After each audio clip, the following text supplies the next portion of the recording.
It's time to accelerate. Hi, I'm your host, Andy Paul. Join me as I host conversations with the leading experts in sales, marketing, sales automation, sales process, leadership, management, training, coaching, any resource that I believe to help you accelerate the growth of your sales, your business, and most importantly, you. Hello and welcome to the show. Today my guest is Sean Burke, CEO of KiteDesk. It's sort of a next generation sales enablement tool, and Sean's also a contributor to publications like Forbes. And we're going to talk about prospecting and new business development, because whatever you want to call it, it's the sales issue of the day. It seems like new books and new blogs are published every day on the subject, and you'd have thought we'd have exhausted the topic by now. But buyers are changing rapidly, and how they gather information about the products and services they are evaluating for purchase have changed. Where they gather that information has changed. That buyer's journey is evolving. So prospecting the old-fashioned way won't necessarily cut it anymore. So how do you make the most effective use of your sales time to generate new prospects for your product or service? Well, Sean's going to help us with an answer to that today. Sean, how you doing? I'm doing great, Andy. It's great to be here. So take a minute, introduce yourself, a little bit about KiteDesk, about yourself, where you came from, your journey in sales. Sure. So KiteDesk started in 2011 to aggregate a lot of different cloud applications. So it really wasn't intended to be a prospecting platform, which it is today. So kind of surprised there, right? A new technology company pivots. That's where we got our founding. Yeah, I was going to say, that never happens. That never happens, right? Yeah, so it was actually started by Jared Rodriguez and Jack Kennedy. And what they saw in the market is that as things move to the cloud, you literally have to have like 10 tabs open to do your work. LinkedIn, Gmail, Box, all these different tabs. And they felt that there was an opportunity to kind of aggregate this information in one place. And so that's what I would call, kind of if you're looking at our stack, we really built the first couple of years, the architecture to integrate into all these systems. Mm-hmm. And then we aligned it to the sales area, the tip of the spear. And then over the iterations of the product, we found over and over and over again, just like you mentioned, that everybody needs help prospecting. In fact, if you look at the stats, like CSO Insights, the AAISP, for years and years, like going back 4 or 5, 6 years, the number one issue facing sales is prospecting. So we thought we would have figured this out by now, but we haven't. Well, no, and I ask guests, I'm going to give you, so you can think about this later on, but I always ask guests, what's the question you get asked most frequently by salespeople? And far and away, the number one answer is, how do I find new prospects? Yeah. So that's, from a KiteDesk standpoint, that's really what we're focused in on. And it's a joy for me to work with salespeople because you'd asked me, how I got my start in sales. And I was in sales at 12. My mother would actually sell burglar alarms to families because our house was robbed, right? So Imagine this, you've got this family of people and our house was actually robbed while we were still in it. Oh, right? So that's as scary. a mother, you can imagine, right, how scary that is. And this is before, burglar alarms were all over the place. Like, in my neighborhood, there's literally a sign on every yard that says they have a burglar alarm. But it didn't happen like that. And so at the age of 12, my mother said to me, she's like, look, I'm not college educated. I may not be able to teach you a ton of things in life, but I want to be able to teach you how to make money. And so she'd take me out on these calls and just watching that dialogue between a husband and wife and a family and my mom and me, I got hooked. And I really learned some of the early how to sell, how to connect with people, building rapport, all those kind of old school things that you learn at a very young age. And literally everybody in my family, all of my parents, my brothers and sisters, they're all in sales. So what was your first professional job in sales? Yeah, so it was right out of college, and I sold logistics, or actually space on what they call LTL trucks, less than truckload shipments. So I lived in Chicago, and I did old school door-to-door. Actually, it was my car door to a loading dock. That was the sale. And so I would travel around these areas, not looking at the front of the office, looking at the back. And so who had a loading dock? That's right. So anyone who had a loading dock, And before really a CRM was used, so I'd have call sheets and things like that, and that's how I got started with. It was called Carolina Freight at the time, but then was bought by ABF Freight, and that's what I did, and I loved it. In fact, one of my first stories of sales was, I'm young, I don't know the difference between a national account or a local account or anything like that, and sure as anything, in my prospecting, which is door to back door, I walk into pretty much the largest account in Chicago at the time for LTL Freight, and I sold it.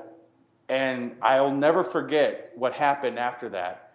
Is a man much to my senior, he was probably in his 40s or 50s at the time, just berated me. How could you do this? You're a brand new person. Right. This is what account rep. Right. This is a guy who's another rep in your office, right? That's right. Yeah. That's right. And so the interesting thing about it, kind of sad, it was like $24 million a year. I mean, it was massive, and I got no commissions for it because of the way the comp was structured. So kind of lesson one out of sales is make sure that you have a comp that yeah, you're going to get paid for that account. That's exactly right. And subsequent to that, I'm always acting in sales, even as a CEO. I love communing with salespeople. I get to do, but I've always been in some type of revenue generation role. Even this is my 9th early stage venture, so I've always been close to customer acquisition throughout all those different companies. So, just KiteDesk specifically. So, as you've evolved it to be more of a sales engagement platform, I'll call it. How, what was the impetus there? I know you saw there's multiple diverse sources, but you've got a very specific way that you go about it. What did you see was sort of the big need that you were solving for sales reps? Yeah, initially it's this concept of, we have access to so much data right now, right, Andy? I mean, like the amount of information you can consume is massive. And, the promise of big data for a lot of companies never was fulfilled. And one of the things that we saw at KiteDesk and continue to see is that big data is not good for salespeople at all. It's absolutely horrible for salespeople. What companies need to be able to do is to take massive amounts of data, squish them down into the part that matters, push them to the salesperson when they need it. So my argument is small data is great for sales, not big data, although you need to be able to capture big data. So that's what we've been doing with KiteDesk, is taking data from sources like your email, from your calendar events, from third-party data sources that we integrate with, from social channels and things like that, and strategically put it in front of salespeople in a way that they can act upon. So I'll give you an example.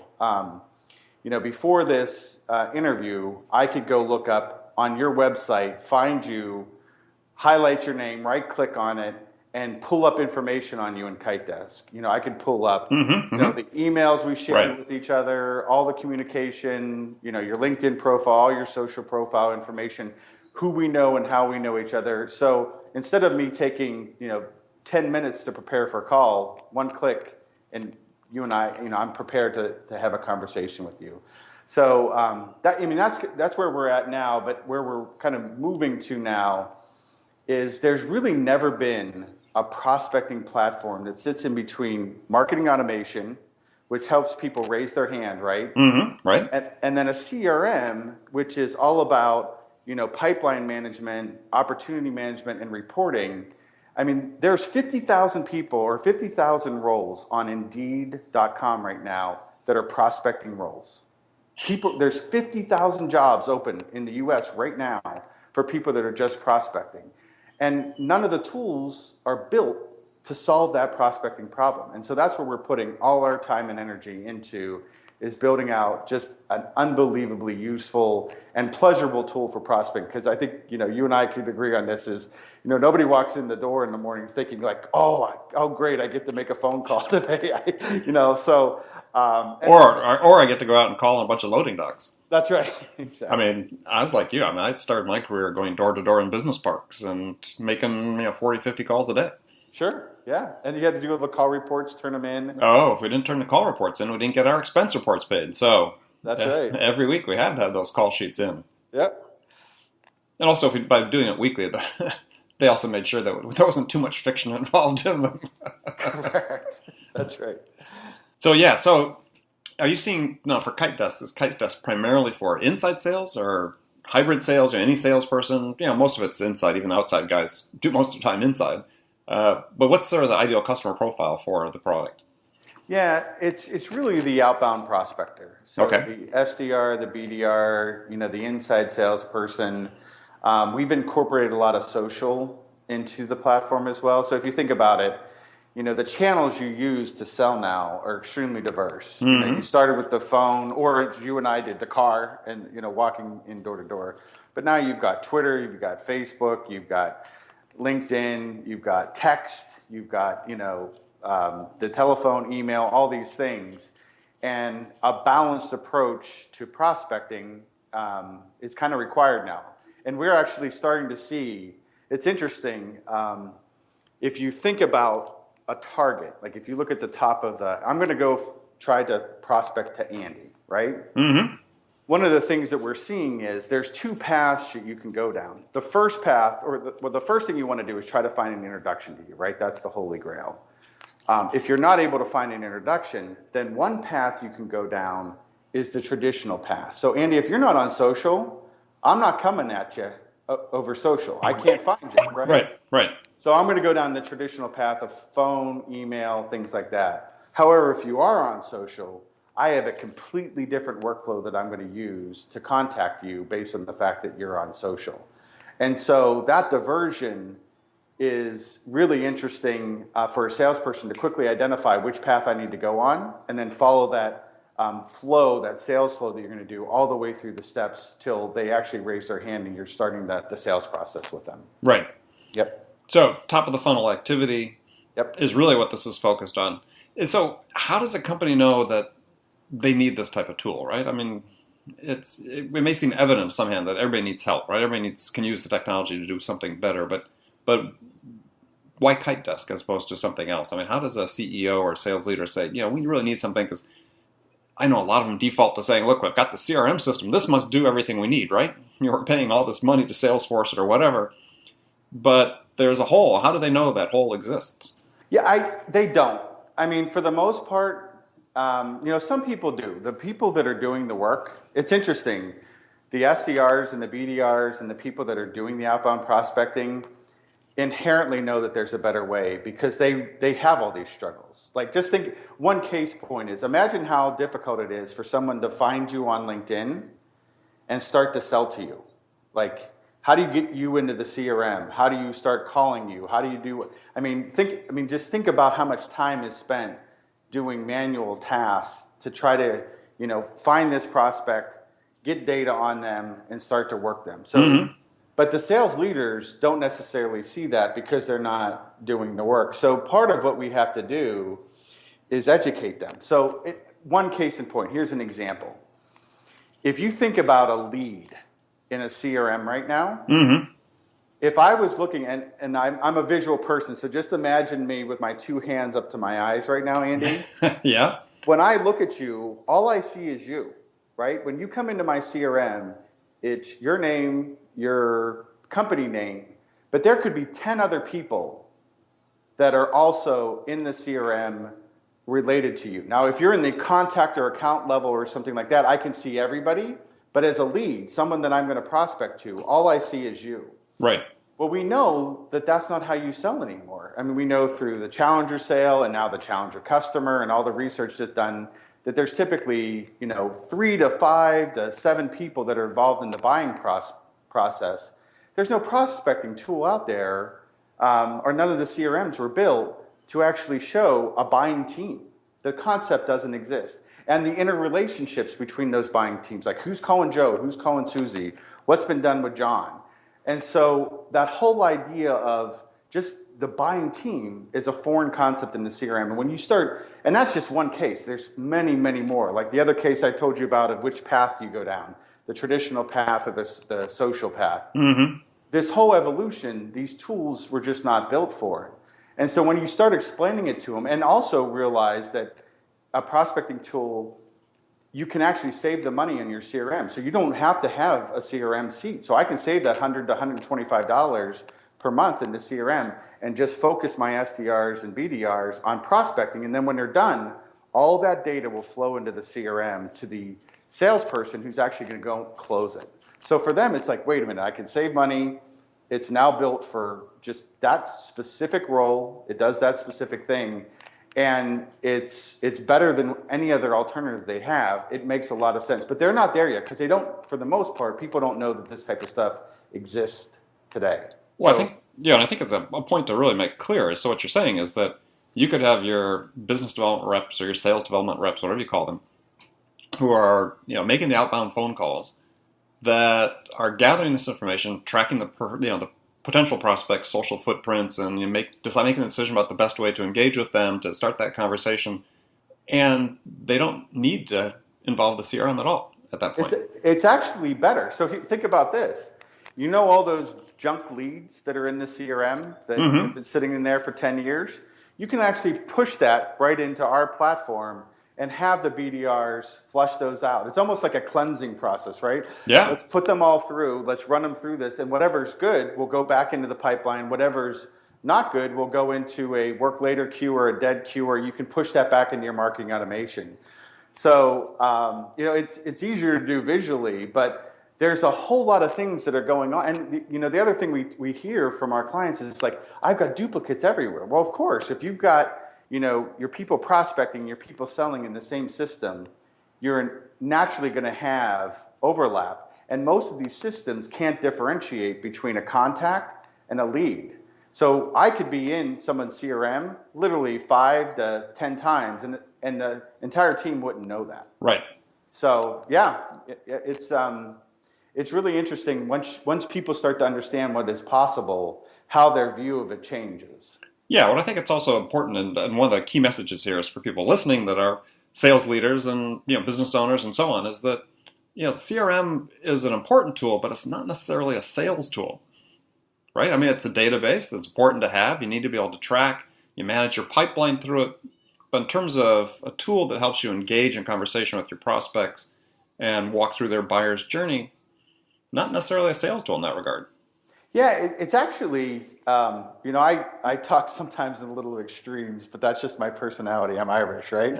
So, is that I actually would argue that a CRM in certain instances is literally bad for a salesperson, because think of it, it's almost like a hungry child, right? Feed me, feed me, feed me, give me information. Your grandparents are telling you need to keep that child fed. That's the sales manager's job. Right. Like, oh, really? Like, when do I have time for selling? Like, we think that your tool, your sales tool, should feed you, should be smart about who it presents to you to sell to, should give you information proactively.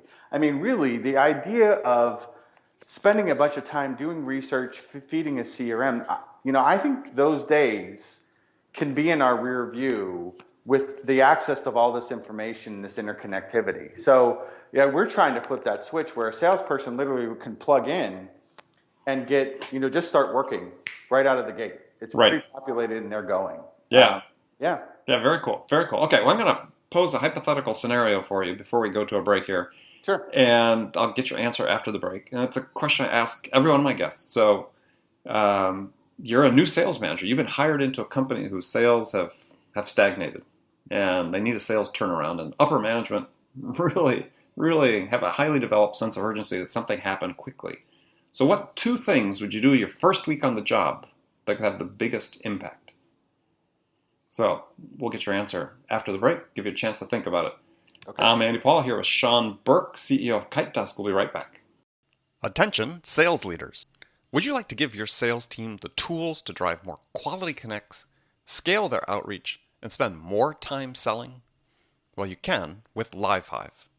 Get your ROI. Try it now at livehive.com/ROI.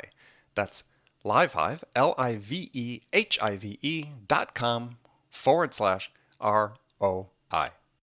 Welcome back. My guest today, Sean Burke, CEO of KiteDesk. So, before we go on to further questions for you, I posed a hypothetical scenario to you about being a new sales manager into a company to do a sales turnaround. What 2 things would you do the first week that would have the biggest impact? Sure. So that's pretty simple for me. The first thing I would do is assess the team to see where they're at, see if they're the right makeup. I'd spend, if I'm looking at a full week, I'd probably spend, 30 of a normal 40-hour week assessing my team. Mm-hmm, mm-hmm. And then the second piece is I'd make sure that we've clearly defined who our client is. Because what I see a lot of time is waste in sales teams where they put in the effort, but they're targeting the wrong companies the wrong way with the wrong messaging. So those are the two things. And we actually just hired a new CSO. And when he came in, without me even talking with him about it, I asked him, hey, what's your plan? He's like, well, this first week, I'm just going to assess the sales team. And I'm like, perfect. So, right. So that's what I would do. Excellent. Good answer. I like it. Very concise. So back to KiteDesk, a little bit of a detour here, excuse me, is you're recognized as an expert on social selling. I mean, you've featured in that. You did a survey, you sponsored a survey of the leading social selling influencers in the world. Let's demystify that a little bit, and then let's talk about me in the context of the KiteDesk product, because most people think about social selling, they think about LinkedIn to find prospects, and they don't really think much beyond that. But it's much more than that, right? Yeah, I actually have a lot better luck social selling on Twitter than I do LinkedIn. Most people don't utilize Twitter the way that it could be used. But so how do you use it for selling? Well, the first thing I do is I educate. I mean, if you look at my post, I write about 1,200 words a week on sales topics.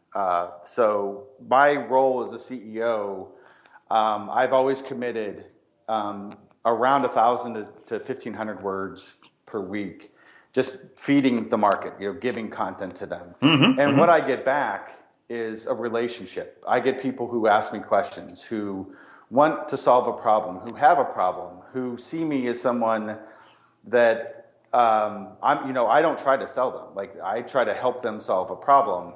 And invariably, because we've built a relationship of trust, they always ask me, like, tell me what KiteDesk does. And I will. I mean, I'm happy to do that. And there is a lot of buzz about social selling right now.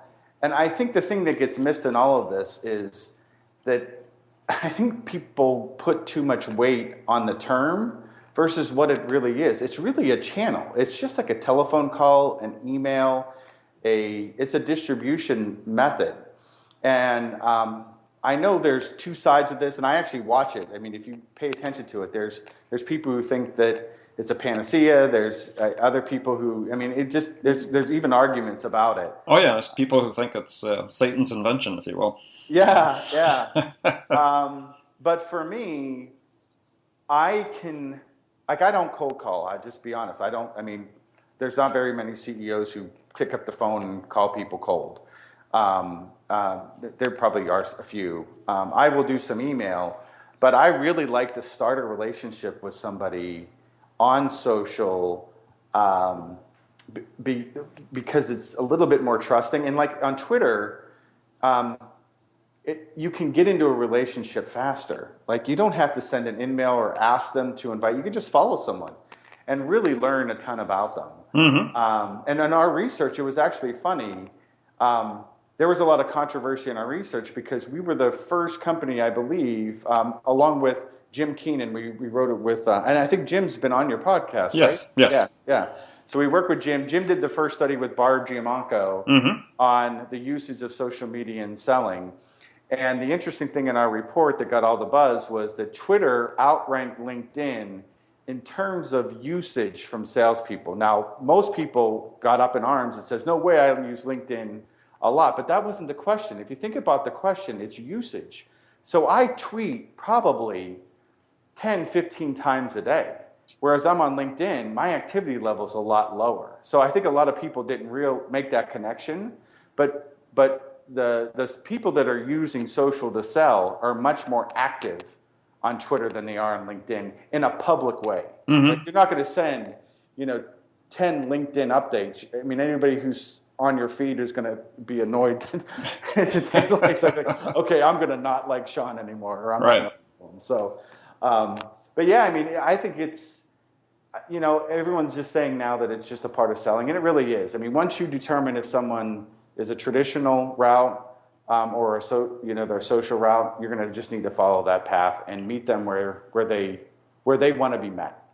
Yeah, and I agree with you 100%. I think social selling is just selling, right? As you said, it's just another avenue, another channel to use to be able to engage with somebody and for the first time. And it seems like, we've sort of gone overboard to some degrees in terms of trying to make it sound so specialized when it really needs to be a part of what every sales rep does. Yeah, I mean, as long as your clients are on social, like there's some industries that I'm sure their clients are not on social. And so, it doesn't make sense to spend a ton of time there. But we sell into technology companies. Are you kidding me? Yeah, that's where they hang out. Try getting them off social, right? Correct. Yeah. Yeah, it's not like selling to the DoD or something like that, government department. Correct. Where there's, I'm sure, actively discouraged from tweeting about their business on Twitter. Sure. So when somebody's looking at investing in a platform like KiteDesk, then how do they determine the ROI on that investment? So, I think because that's a lot of people that listen to the show, or as I said, business owners, decision makers that will have that decision at some point in time. Once they've determined there's a need and they've evaluated the alternatives, and they've implemented it, I mean, how do they decide or determine really what the ROI is on that investment? We don't feel like that's their job. It's our job. So we've just released in part of our product a new area called Insights, where we show them. If you think about it, why should I have to figure that out? It's our job at KiteDesk to show you your ROI. So we've built out a dashboard. I mean, it's not super sophisticated, and it's not something you would find in a CRM. That was kind of one of our goals. Is that you could find a dashboard in a CRM. You don't need it again in KiteDesk. But it shows you how we're impacting your business from how many calls you made, how many new opportunities were created, how much pipeline was created, and things like that. So a manager can see all of the work that's been done in the platform, and then we break it out as here's how much pipeline you've created across the board, and here's how much pipeline you've created with KiteDesk. So we put the numbers right in front of their face, and we use our customer success team to set up goals with them to say, okay, look, we added $100,000 this quarter.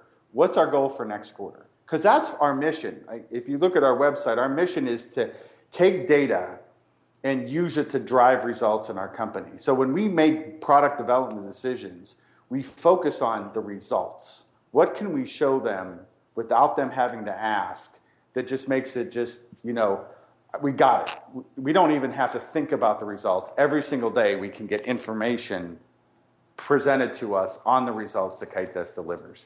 So that's a refreshing approach. Transparency. Yeah, it's one of our core values too. Yeah.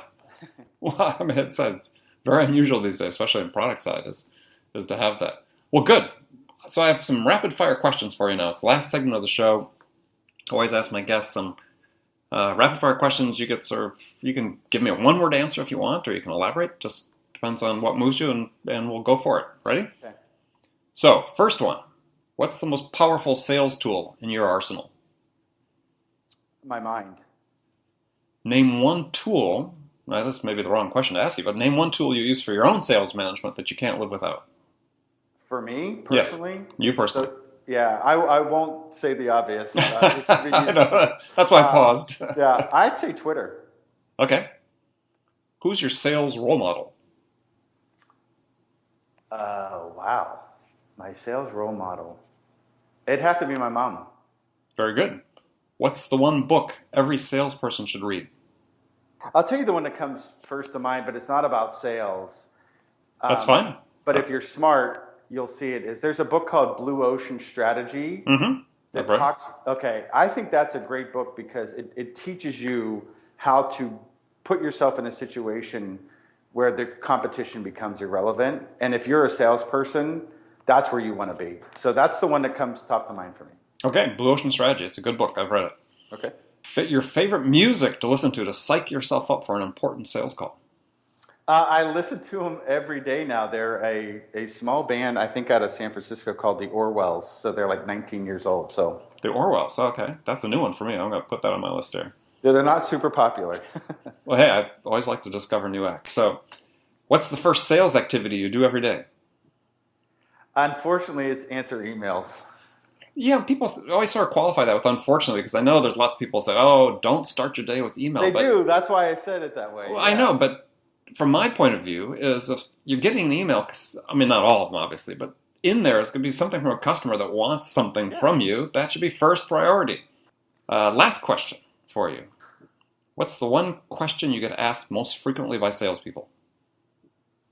I call it ABL, always be learning. I love that. I love that. Yeah, I'm on a mission. Yeah, I want salespeople to start investing in their own education because, sales is a craft. Just I was talking to somebody earlier today. It's people have to think about it like an apprenticeship, right? And it's lifelong learning that's going to help you perfect your craft. And so salespeople, you have to read books, listen to podcasts, read blogs. This is such a wonderful age we live in where all this information is so easily accessible. Take advantage of it. Stop watching 1 hour of TV a week even. Just a week. One episode of Dancing with the Stars or something. Don't watch that 1 week and read part of a book. I could not agree with you more. In fact, I ask 4 questions in every sales interview. The first question is, what's the last piece of content? What's the last book that you read on sales? And if someone says I haven't read anything in a while, I guess I'm giving away my recruiting here, but I'll immediately dismiss them. And it's funny, I will fill every gap in my day with sales knowledge. I drive my daughter to school every day, and she now knows the Power Statement by Mike Weinberg. she's like, I got my sales story together. But yeah, I mean, it's, if you truly look at it as an apprenticeship, the goal is never perfection. The goal is the path of perfection. And I see so few people that are committed to that. But when you do find that one gem who does it, it's unbelievably rewarding. And I love the fact that you believe that same way, because if you're going to be in something and do it, then commit. Just give it all you got. Yeah, and that may mean, I hate to say this to salespeople, but this may mean you spend your own money to do it, right? I mean, people rely on their employers to be the source of training and education, and those days are gone. Correct. Yep. I mean, they just don't exist, so you have to take care of that yourself. All right, so I'm off my soapbox. It's my show; I can be on a soapbox, but it's as you hit a sore point with me, I'm very passionate about this. So I want to thank you, Sean, for being on the show today. My guest has been Sean Burke, CEO of KiteDesk. Sean, how can people learn more about you? Yeah, so obviously our website, KiteDesk.com. I can be found at Sean Burke H on Twitter. Unfortunately, I wasn't early enough to get Sean Burke. And then on LinkedIn, Sean H. Burke. You can find me there. If you connect with me, if you have any questions on sales or prospect or anything like that, I'd be happy to answer any questions that you have. Great. Well, again, thanks for joining me today. And remember, friends, make it a part of your day every day to deliberately learn something new to help you accelerate the pace of your business. Subscribing to this podcast on iTunes is certainly an excellent way to do that. Make sure you don't miss any of our episodes or any of our conversations with top sales experts like our guest today, Sean Burke, who share their experience and wisdom about how to accelerate the growth of your business.